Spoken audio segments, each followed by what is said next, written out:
Greetings, everyone. It's story time again. Let's read Chapter 7 of Winnie-the-Pooh, in which Kanga and Baby Roo come to the forest, and Piglet has a bath.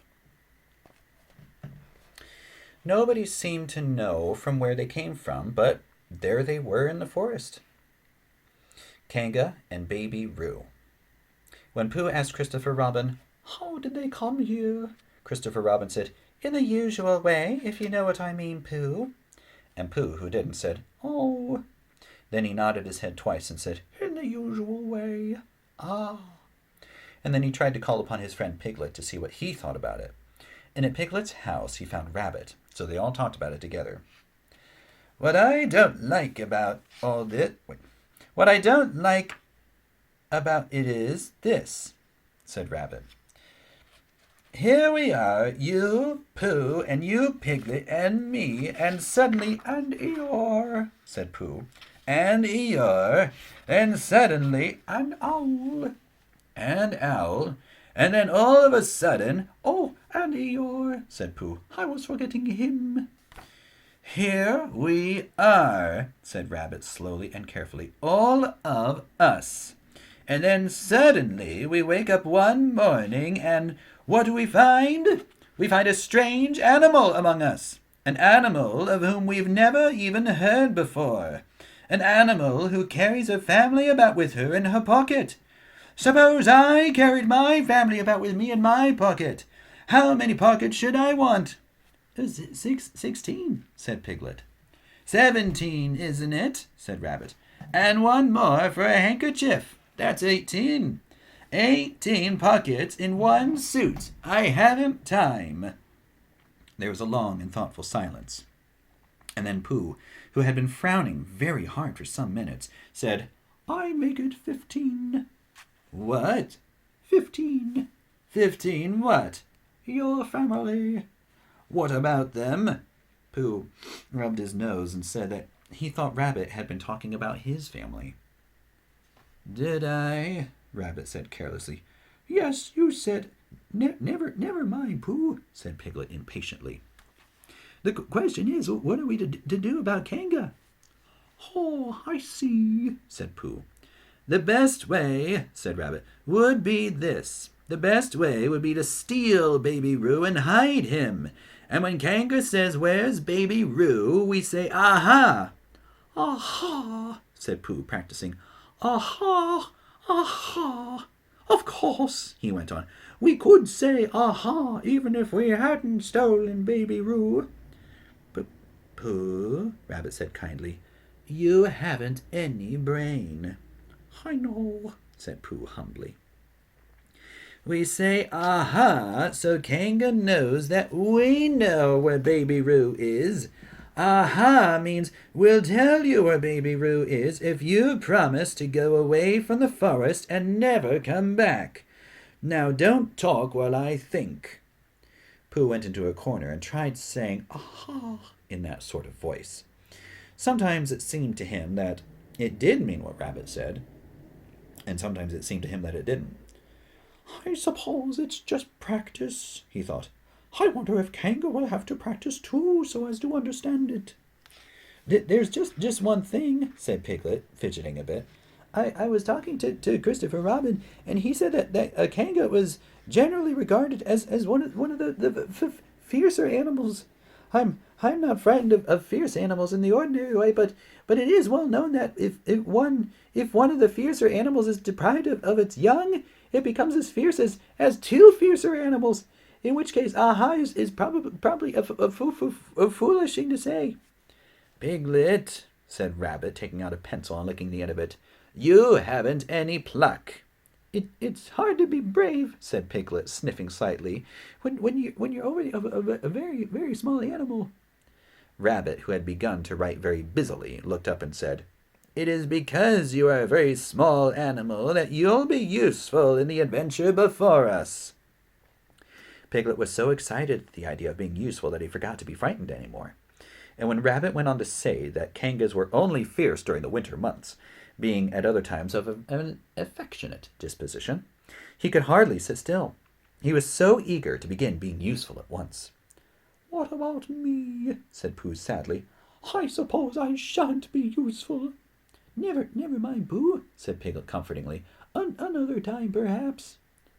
Without Pooh, said Rabbit solemnly as he sharpened his pencil, the adventure would be impossible. Oh, said Piglet, and tried not to look disappointed.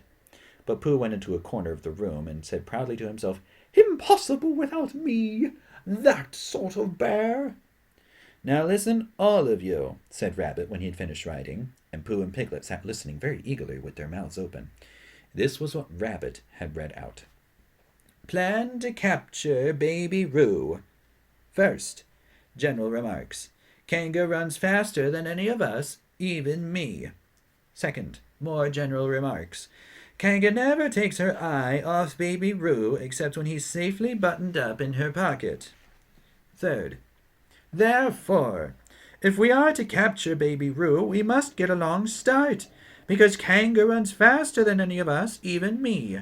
See first. Fourth, a thought. If Roo had jumped out of Kanga's pocket and Piglet had jumped in, Kanga wouldn't know the difference, because Piglet is a very small animal. 5. Like Roo.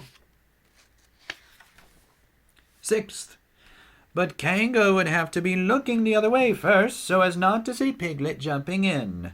7th, see 2. 8th, another thought. But if Pooh was talking to her very excitedly, she might look the other way for a moment. 9th, and then I could run away with Roo. 10th, quickly. 11th, and Kanga wouldn't discover the difference until afterwards. Well, Rabbit read this out proudly, and for a little while after he'd read it, nobody said anything. And then Piglet, who had been opening and shutting his mouth without making noises, managed to say very huskily, And afterwards? What do you mean? When Kanga does discover the difference? Then we all say, aha! All three of us? Yes. Oh. Why, what's the trouble, Piglet? Nothing, said Piglet. As long as we all three say it, as long as we all three say it, said Piglet, I don't mind. But I shouldn't care to say aha by myself. It wouldn't nearly sound quite so well. By the way, he said, you are quite sure about what you said about the winter months? The winter months? Yes, only being fierce in the winter months. Oh, yes, that's all right. Well, Pooh, you see what you have to do? No, said Pooh Bear, not yet. What do I do? Well, you just have to talk very hard to Kanga so she doesn't notice anything. Oh, about what? Anything you like. You mean like telling her a bit of poetry or something? That's it, said Rabbit. Splendid. Now come along. So they all went out to look for Kanga. Kanga and Roo were spending a quiet afternoon in a sandy part of the forest. Baby Roo was practicing very small jumps in the sand, and falling down mouse holes and climbing out of them. And Kanga was fidgeting about, saying, Just one more jump, dear, then we must go home. And at that moment, who should come stumping up the hill but Pooh? Good afternoon, Kanga. Good afternoon, Pooh. Look at me jumping, squeaked Roo, and he fell into another mouse hole. Hello, Roo, my little fellow. We were just going home, said Kanga. Good afternoon, Rabbit. Good afternoon, Piglet. Rabbit and Piglet, who had now come up from the other side of the hill, said, Good afternoon, and hello, Roo. And Roo asked them to look at him jumping, and so they stayed and looked. And Kanga looked too. Oh, Kanga, said Pooh, after Rabbit had winked at him twice. I don't know if you're interested in poetry at all. Hardly at all, said Kanga. Oh, said Pooh. Roo, dear, just one more jump, and then we must go home. There was a short silence while Roo fell down another mouse hole. Go on, Rabbit said in a loud whisper behind his paw. Talking of poetry, said Pooh, I made up a little piece as I was coming along. It went like this. Let me see. Fancy, said Kanga. Now, Roo, dear, you'll like this piece of poetry, said Rabbit. You'll love it, said Piglet.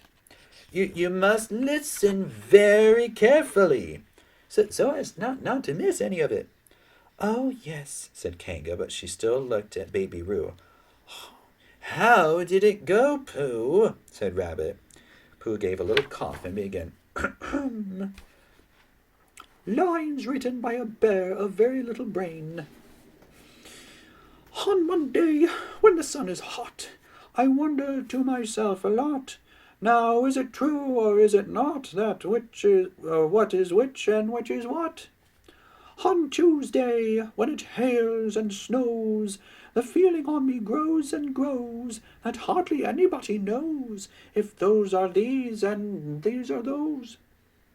On Wednesday, when the sky is blue and I have nothing else to do, sometimes I wonder if it's true that who is what and what is who. On Thursday, when it starts to freeze and hoar-frost twinkles on the trees, how very readily one sees that these are whose. But whose are these? On Friday, yes, it is, isn't it? Said Kanga, not wanting to hear what happened on Friday. Just one more jump, Roo, dear, then we really must be going. Rabbit gave Pooh a hurrying up sort of nudge. Talking of poetry, said Pooh quickly, have you ever noticed that tree right over there? Where? Said Kanga. Now, Roo, right over there, said Pooh, pointing behind Kanga's back. No. Now jump in, Roo, dear, and we'll go home. You ought to look at that tree right over there, said Rabbit. Shall I lift you in, Roo? And he picked up Roo in his paws. I can see a bird in it from here. Or is it a fish? You ought to see that bird from here, said Rabbit, unless it's a fish. If it isn't a fish, then it's a bird, said Piglet. So it is, said Rabbit. Is it a starling or a blackbird? Said Pooh. That's the whole question, said Rabbit. Is it a blackbird or a starling?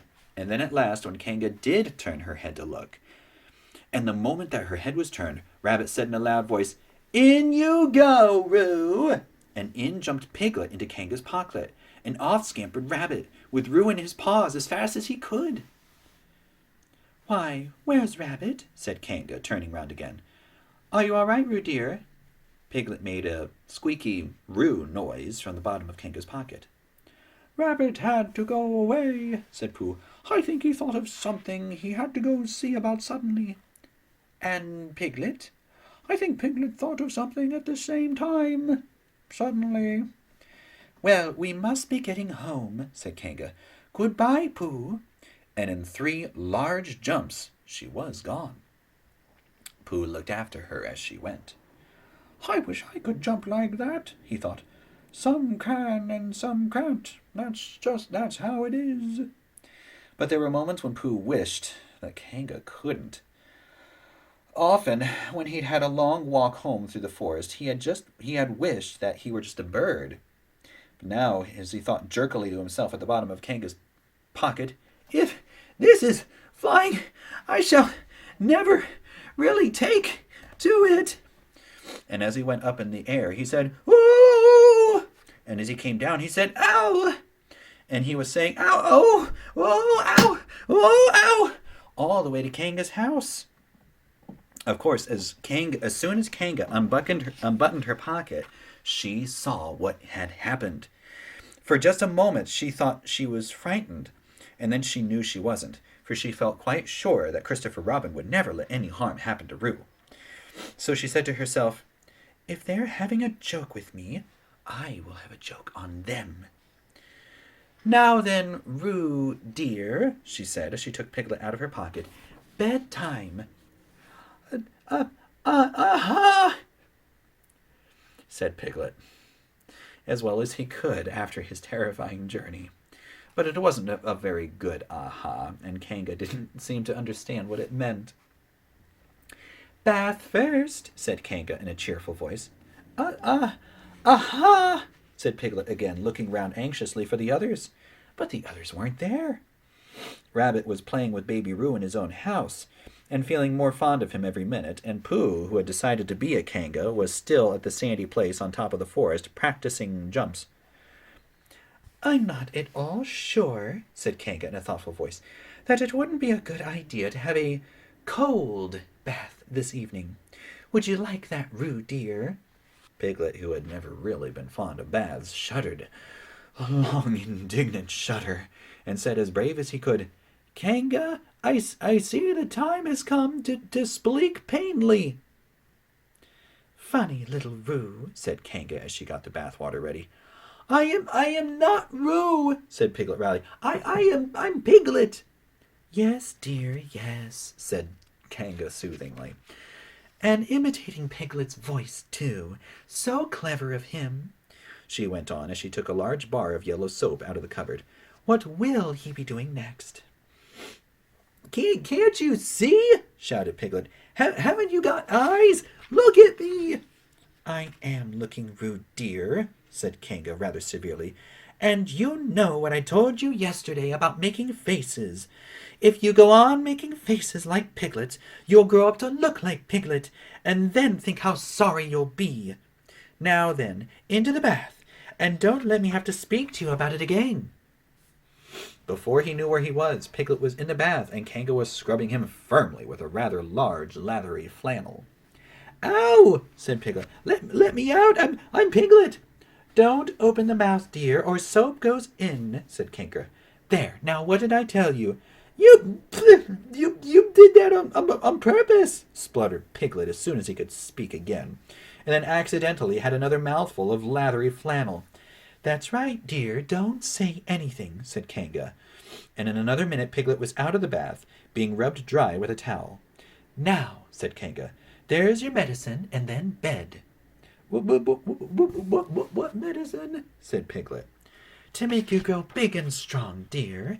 You don't want to grow up small and weak like Piglet, do you? Well, then." At that moment there was a knock on the door. "Come in," said Kanga, and in came Christopher Robin. "Christopher Robin! Christopher Robin!" cried Piglet. "Tell Kanga who I am! She keeps saying I'm Roo! I'm not Roo, am I?" Christopher Robin looked at him very carefully, and then shook his head. "You can't be Roo, because I've just seen Roo playing in Rabbit's house." "Well," said Kanga, "fancy that! Fancy my making a mistake like that." There you are," said Piglet. I told you so. I'm Piglet." Christopher Robin shook his head again. "Oh, no, you're not Piglet. I know Piglet well, and he's quite a different color." Piglet began to say that this was because he just had a bath, and then he thought that perhaps he wouldn't say that, and as he opened his mouth to say something else, Kanga slipped the medicine spoon in, and then patted him on the back and told him that it really was quite a nice taste when you got used to it. "I knew it wasn't Piglet," said Kanga. "I wonder who it can be." "Perhaps it's some relation of Pooh's," said Christopher Robin. "What about a nephew or an uncle or something?" Kanga agreed that this was probably what it was, and said that he would have to call it by some name. "I shall call it Pootel," said Christopher Robin. "Henry Pootel for short." And just when it was decided, Henry Pootle wriggled out of Kanga's arms and jumped to the ground. To his great joy, Christopher Robin had left the door open. Never had Henry Pootle Piglet run so fast as he ran then, and he didn't stop running until he had got quite close to his house. But when he was 100 yards away, he stopped running and rolled the rest of the way home, so as to get his own nice, comfortable color again. So Kanga and Roo stayed in the forest, and every Tuesday Roo spent the day with his great friend Rabbit, and every Tuesday Kanga spent the day with her great friend Pooh, teaching him to jump, and every Tuesday Piglet spent the day with his great friend Christopher Robin. So they were all happy again. That was Chapter 7, in which Kanga and baby Roo came to the forest, and Piglet had a bath. Thank you for listening with me, and we'll see you in the next chapter.